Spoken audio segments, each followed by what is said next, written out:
au creux de cette grotte de Lourdes, grotte de Massabielle, en ce jour de l'Assomption. Depuis 1638, et le vœu que Louis XIII a prononcé, il est de coutume de présenter à Dieu la France au jour de la fête de l'Assomption de la Vierge Marie.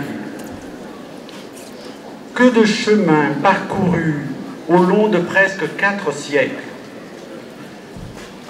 Lors de chaque pèlerinage national de l'Assomption, la tradition demeure pour notre pays et s'élargit au-delà de nos frontières.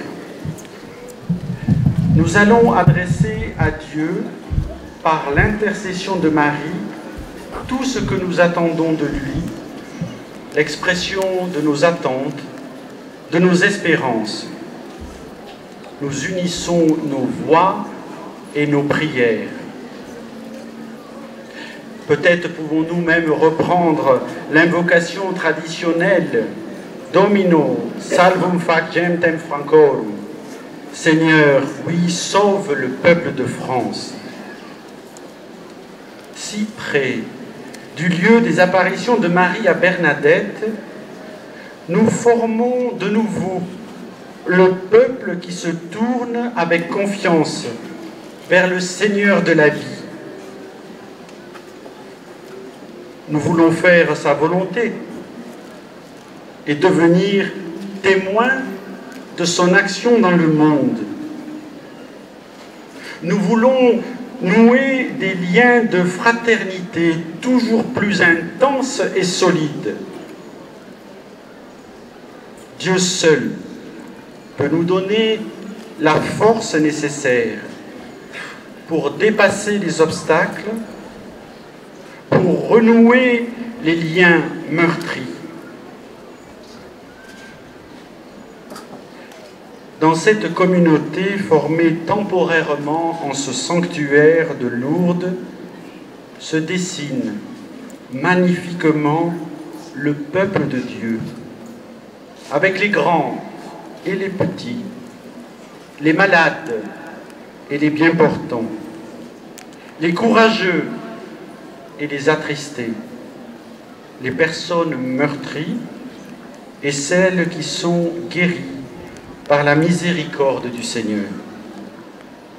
Notre humanité est une, même dans la grande diversité dont nous sommes un beau reflet.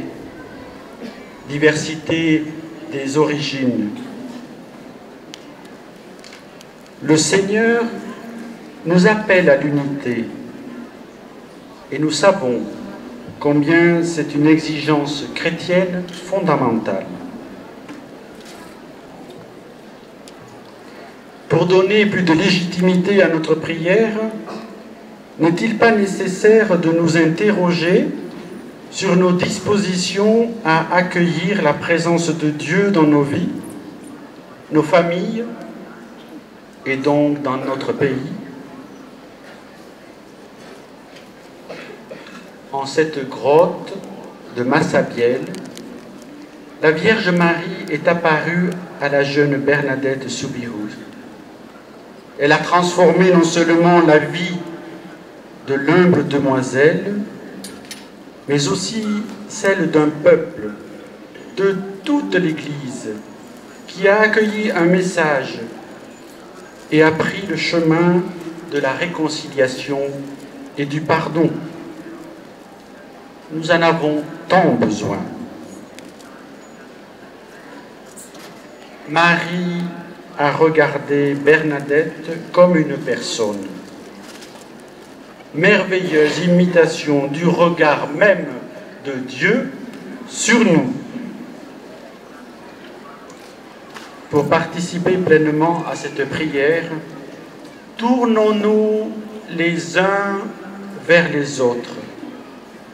Faisons attention à notre prochain, celui que le Seigneur nous propose d'aimer comme nous-mêmes.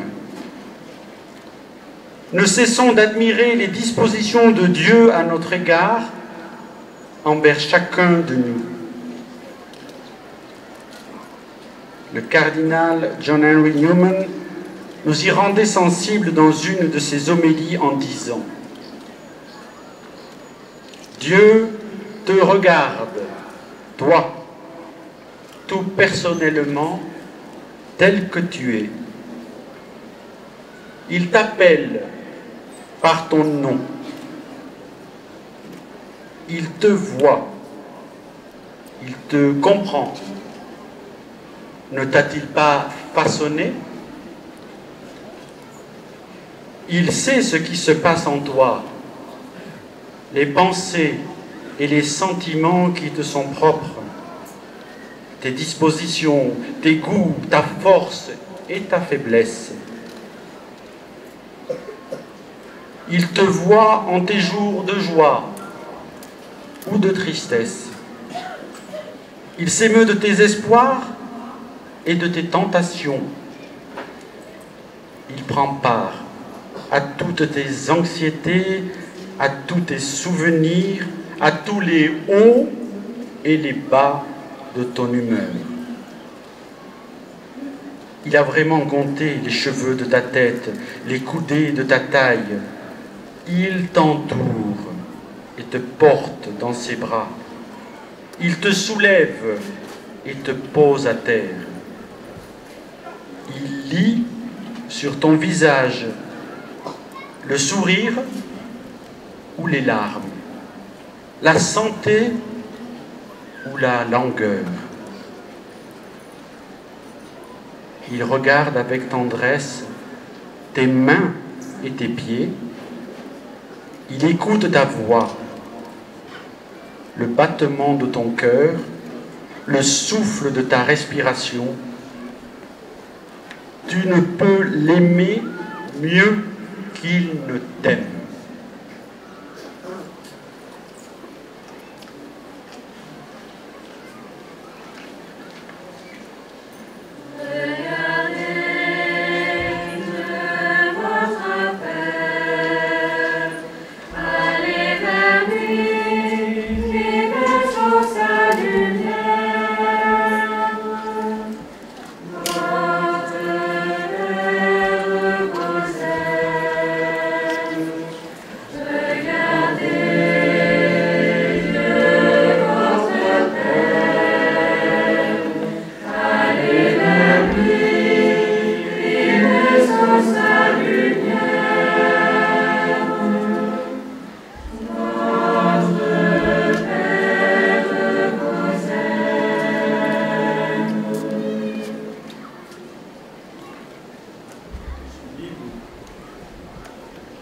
Sublime est la parole du bienheureux John Henry Newman.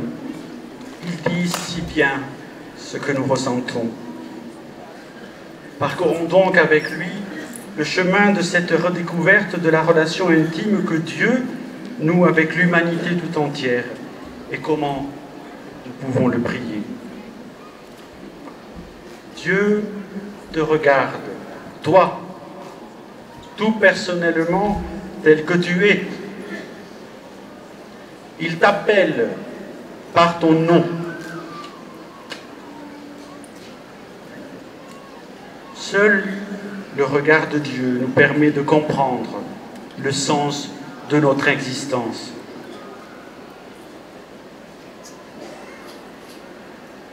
Seigneur, tes yeux se portent sur les souffrants qui, dans leur corps, subissent le poids de la maladie, du handicap lourd, physique ou mental. Nous savons que chacun demeure pour toi un enfant, un être digne de vivre et de se voir accompagné, soulagé. Tu veux que toute personne soit considérée.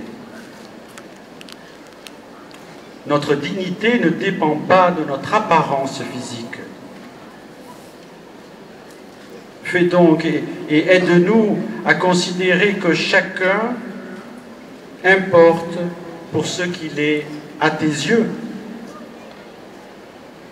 un enfant que tu aimes sans condition ni réserve. Que notre regard, Seigneur, notre intelligence, notre engagement concourent à partager une même considération de l'autre, un même amour envers tous, sans restriction.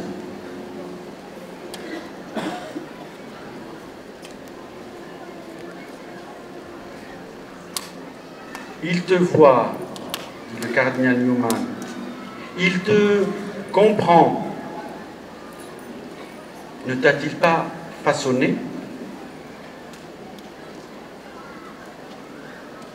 Seigneur,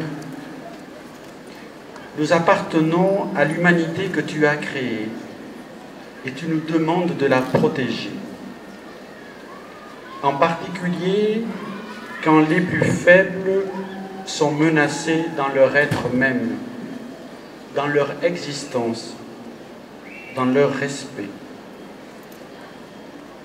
Tu connais les sentiments qui nous habitent, avec nos élans et nos fragilités, nos enthousiasmes et nos renoncements, nos velléités et nos abandons. Continue, oh oui, continue ton œuvre de création. Permets-nous d'apaiser, de soigner, de guérir les corps et les cœurs, de protéger, de sauvegarder, d'être des défenseurs de la vie.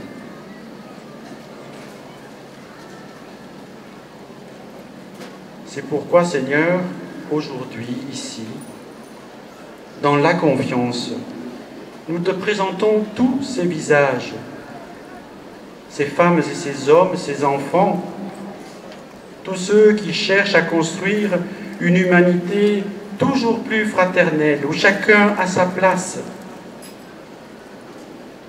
Tu as ici devant toi, à Lourdes, une part de ce large peuple. Accueille notre prière.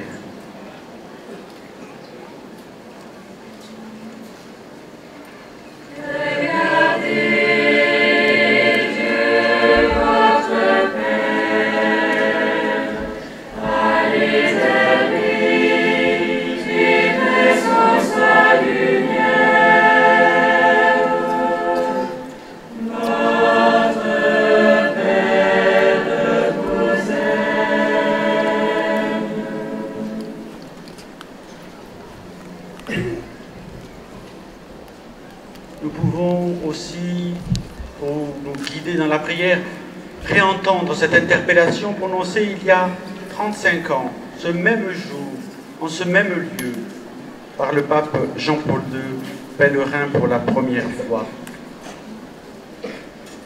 Catholiques de France, je vous encourage à vous maintenir en mission.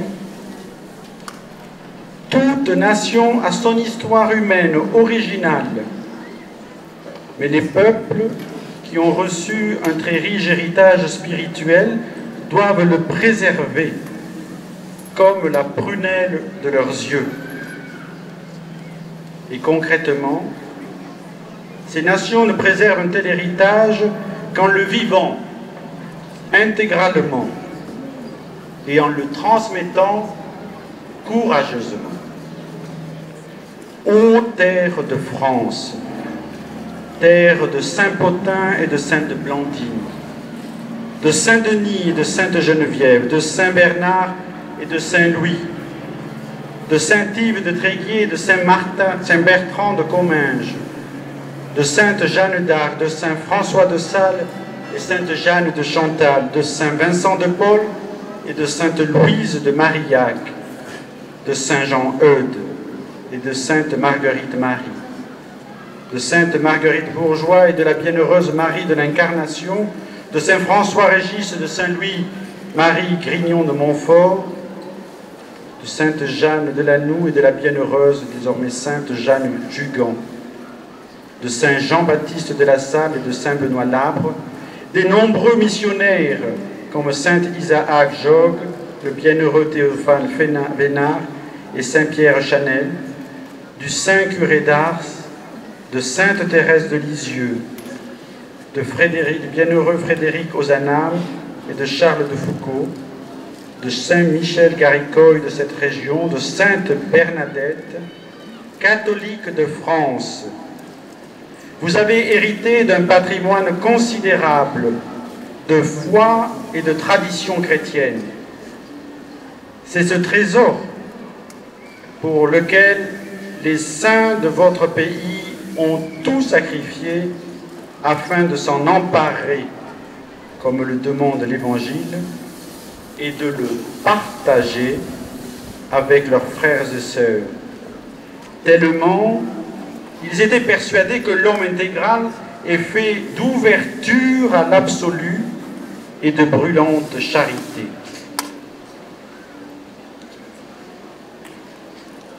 Cette mission dont parle le pape Jean-Paul II, sur laquelle il est revenu avec plus de difficultés dans l'élocution lorsqu'il est revenu pour la dernière fois en 2004, cette mission, si elle n'est pas exclusive, est exigeante. Nous la partageons avec tous les chrétiens, mais nous devons l'assumer pleinement. Dans nos familles, comme parents ou enfants, dans nos engagements professionnels, associatifs, politiques, syndicaux, dans toutes nos activités, mais aussi dans nos choix de société, tels que nous les exprimons dans l'exercice de notre démocratie. Nous le faisons aussi dans le respect de ceux qui ne pensent pas comme nous, non pour les disqualifier, mais pour échanger, persuader, dialoguer. Oui, dans le développement d'un dialogue franc, sincère et déterminé avec tous, afin de ne jamais briser les liens de notre fraternité. Si l'on fait si souvent référence à cette notion, à cette valeur, à ce mot qui orne tant les frontispiciels de nos édifices publics, ce n'est pas tant pour les répéter, mais comme le Christ nous a lui-même enseigné bien avant que ce mot ne soit gravé sur des bâtiments, il s'agit de le vivre et donc de considérer que notre prochain est notre frère.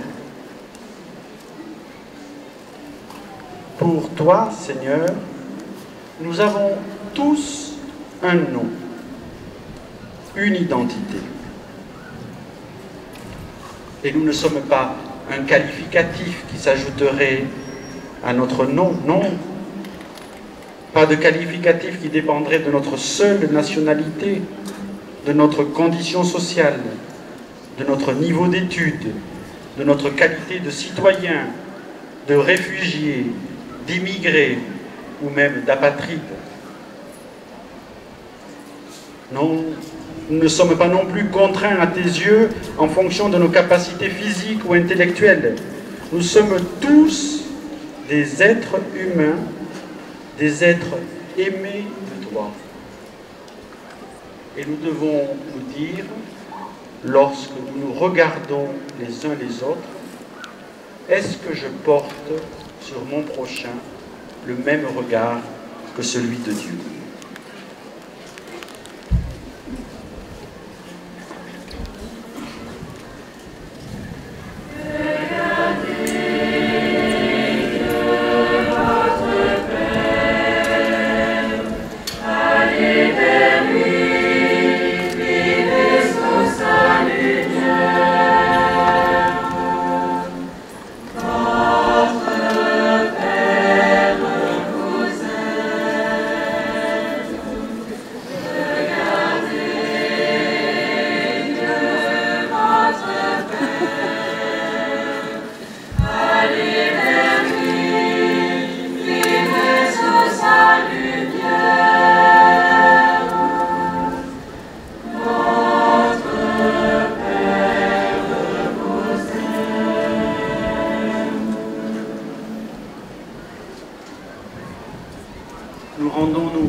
cours de ce pèlerinage, nous incarnons, nous mettons en acte la parole du commandement suprême du Christ. Tu aimeras le Seigneur ton Dieu de tout ton cœur, de toute ton âme, de tout ton esprit. Et c'est chaque temps spirituel que nous consacrons. Tourner son regard, son cœur, tout son être vers Dieu même. Et tu aimeras ton prochain comme toi-même. N'est-ce pas ce que nous essayons de faire, assis les uns à côté des autres, attentifs aux besoins de ceux qui sont dans la détresse, la difficulté, la maladie, le handicap, mais aussi la peine, le deuil, la souffrance. Cet acte de confiance, cette expérience particulière vécue ici, tout au long de ce pèlerinage national, doit nous pousser non pas à se dire que cela s'achèvera demain, mais que cela se déploiera après-demain et tous les jours qui viennent. Et cela ne vaut pas simplement parce qu'on est hospitalier, mais parce que nous sommes chrétiens. Parce qu'au nom de notre foi catholique, nous essayons de vivre profondément de l'amour de Dieu. Bernadette étant un peu à votre place, plus près dans la grotte, à regarder Marie, celle-ci, avant qu'elle n'en connaisse l'identité. Elle a reconnu l'éclat de celle qui apparaissait, la beauté qui n'a jamais pu être représentée, même avec les talents d'un artiste. Elle n'a jamais fermé les yeux pour rester simplement en elle. Elle a toujours porté son regard sur celle qui venait à sa rencontre. Alors, avant que nous nous prononcions ensemble, sous la présidence de Monseigneur Carré, cette prière à Marie, pour notre pays, nous pouvons être habités chacun au moins une intention que nous voulons présenter au Seigneur par l'intercession de Marie. Lui dire ce dont nous avons besoin, ce dont notre pays a besoin. Ce dont notre pays a besoin par nous. Je voudrais évoquer simplement quelques noms, personnes. Pensons particulièrement à tous nos responsables politiques, associatifs, mais aussi ceux qui sont nos pasteurs et qui aident à ce que notre Église assume sa vocation plénière dans notre pays.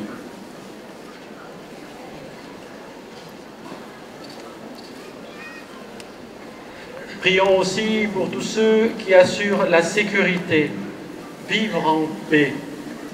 Combien de témoins ici présents qui ont dû quitter leur terre meurtrie par la guerre peuvent nous dire que ce bien est immense. Prions pour tous ceux militaires, particulièrement ceux qui ont perdu leur vie, qui ont été blessés. Et s'il n'avait qu'à évoquer une personne, nous penserions au colonel Arnaud Beltrame.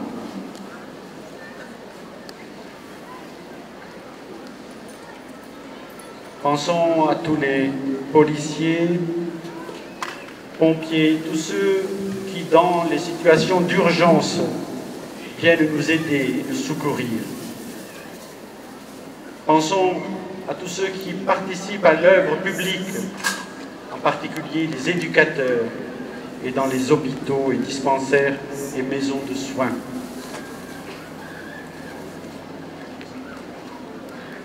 Pensons aussi à ceux qui, par le développement économique de notre pays, contribuent à, comme nous le dit le pape François, préserver et accorder la dignité à chacun par l'exercice d'un travail.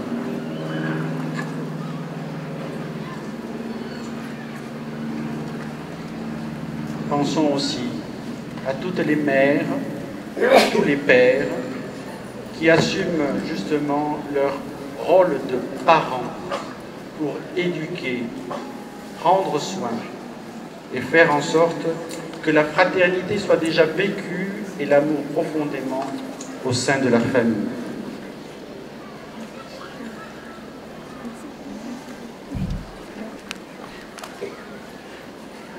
Pensons à tous ces bénévoles, et nous en avons ô combien d'exemples ici lors du pèlerinage national, qui aident à construire une société juste, parce que la gratuité prend le pas sur la seule raison financière.